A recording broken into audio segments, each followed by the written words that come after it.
When I was a teenager, I read a book by Henry Miller, and he was describing his life in New York at that time when he was working in a messenger service company. And in Austria, we didn't have something like that. As a private messenger company, the post had to be delivered by the post office. So I was really fascinated to hear that there's a country, there's a city, New York, where they have private companies can deliver mail. So I got more and more into Henry Miller books. And that was the first inspiration of, as a teenager, one day to go to New York. The second thing was then slowly Andy Warhol became a pop star, and especially among young people, he was that idol.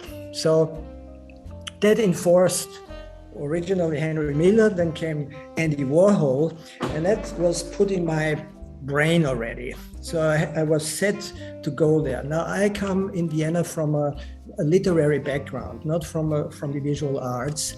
The next step was to go to Berlin first. Mm-hmm. And there I started to get involved in the art scene. I published my first book in Berlin about the international painters at that time. And that's where I first met Andy Warhol, actually, in Berlin. So he said, okay, when you come to New York, visit my studio on Factory Street, his Andy Warhol factory was called on Union Square.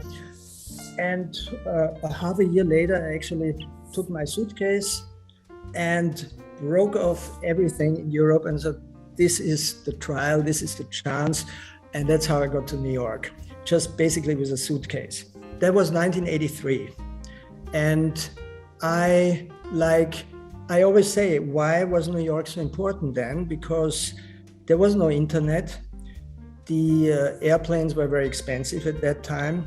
So it was not something you go there on the weekend and then, have a champagne in New York and then come back the next day. You had to be, if you start your career as an artist, you had to be physically in New York, in the place where it's happening. The second interesting thing was in New York at that time that when I think back, our internet were the clubs. So Palladium, Studio 54 was a little bit earlier area. That was our internet. So you could network there, you could meet people, you promoted your work, we had exhibitions there. And that was the big difference to now. When I came to New York and then started photographing these artists, I think with the black and white photography, that intimacy shows. It's a film, it's so analog. It's not digital, flat. And well, that's how it all started in the 1980s in New York for me.